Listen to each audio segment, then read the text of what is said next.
Hello everyone, and welcome back to my channel. Today I have a review for you guys of the Spyderco military designed by Sal Glesser.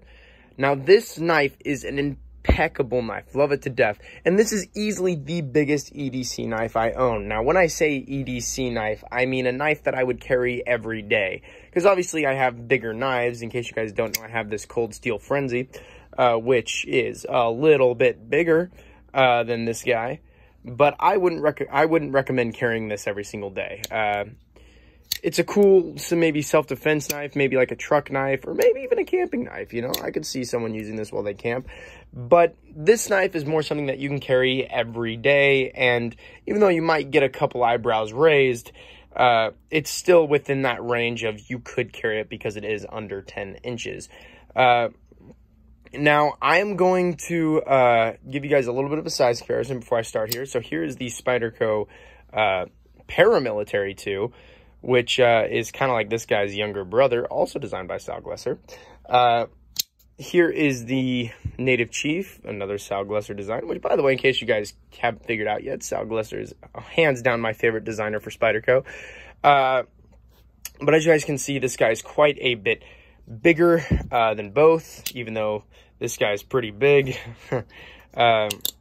Next, the Endura, way smaller, which is pretty funny because this is a kind of big knife. The next, I'll show you guys the ZT. Now, as you guys know, ZT is kind of like my token big EDC knife. This guy is bigger than the ZT, only by a couple, you know, like a hair or two, but still. And then here is the Ontario Rat #1, which, as you guys can see, is also pretty small compared to both of these knives.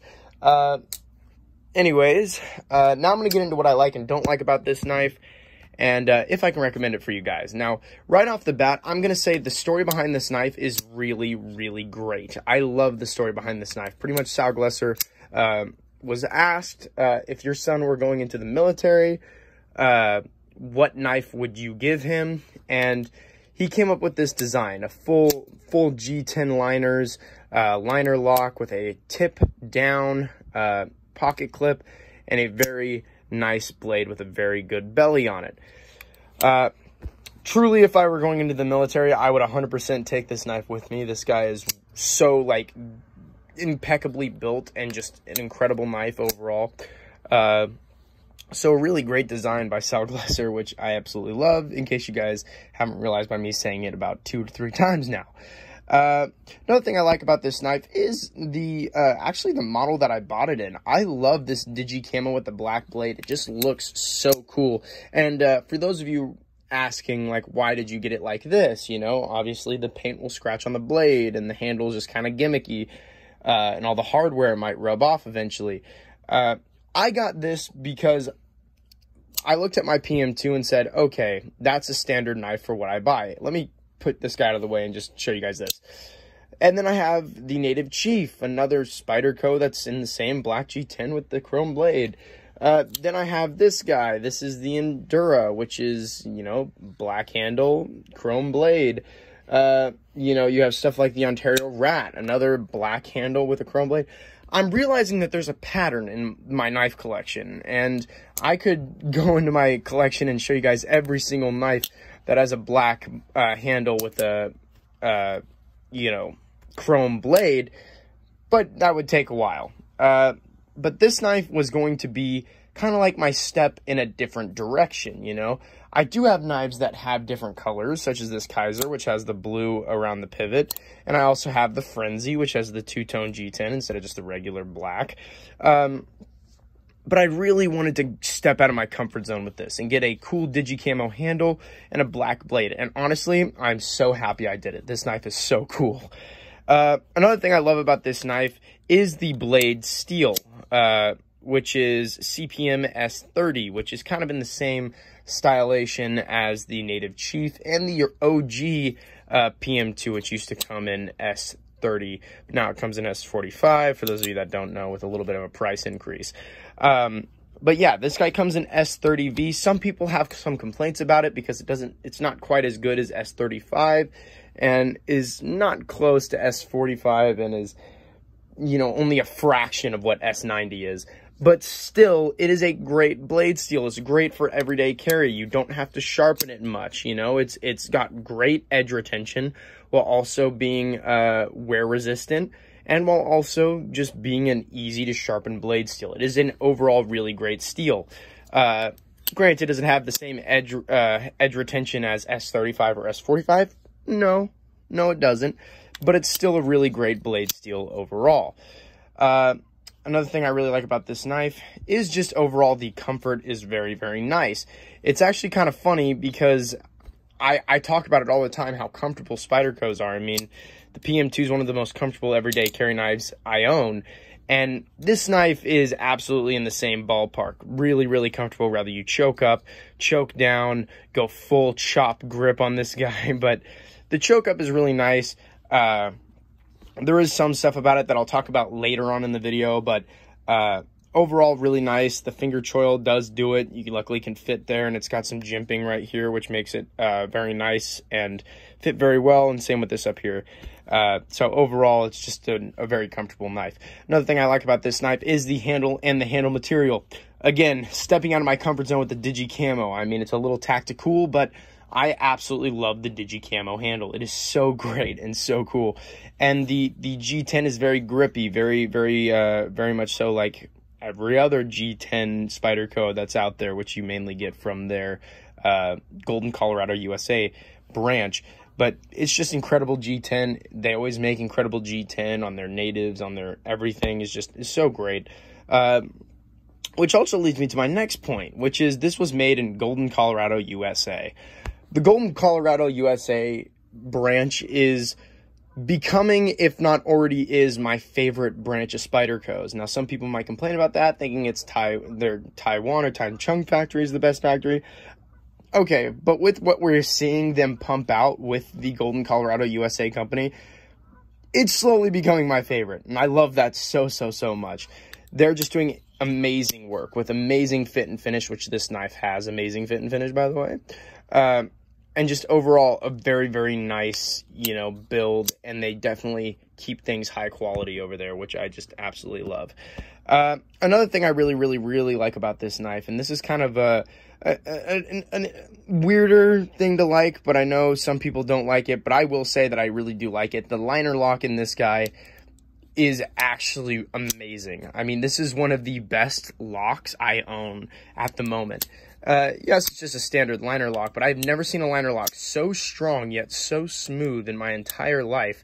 And that just shows the kind of work and craftsmanship that went into this knife. And I just appreciate it so much. It's just amazing. I also do want to talk about the blade shape real fast, as well as the Spidey Hole. You guys know whenever I review a Spyderco, I always mention the Spidey Hole because it's my favorite. This one's detent ball is a little stronger than what you get on the PM2. And even you don't really get a detent ball in this guy, but the detent that comes from the back lock is actually not as strong as this guy's detent ball. Just pretty much this guy's detent ball is very hard, especially at first. But you get used to it, and obviously you guys can see I flick this guy out with the Spidey flick. Super duper easy. So the Spidey Hole is very nice and lets you open things in a lot of different ways.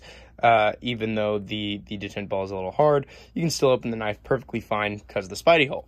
And then going back to the blade shape, I love the blade shape. It's very, obviously it's just a bigger version of the PM2, and I love the PM2 blade because it's got some belly on it, which you guys can see this guy's also got some belly while also having a very pointy tip.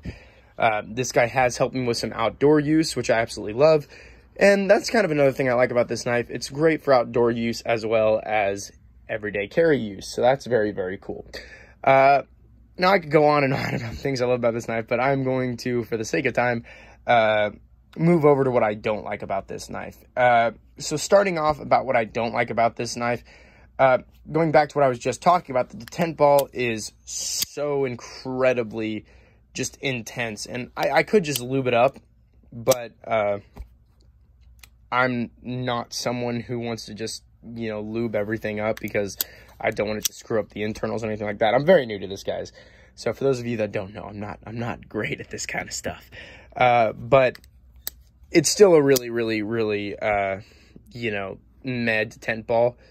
But I'm able to use it perfectly fine. I've gotten used to it. Mine's been broken in. So there's that. Now, another thing that I don't like about this knife is the black blade, although cool and although a very nice style, kind of takes away from this guy's ability to be carried every day. Now, I have sharpened this guy up a little bit, tried to clean up the edge, and as you guys can see, I kind of scratched the black a little bit, which means, I don't know if you guys can even see it, it's very fine. You can see there's a little scratch. And on this side, I know there's a scratch somewhere. If I can focus, there we are. I don't know if you guys can even see that. There it is. So I got a little scratches right there on the edge, and that's my bad. But at the same time, that kind of shows what the problem with this knife's going to be, which is this blade's going to scratch, and it's eventually just going to lose its kind of like cool look.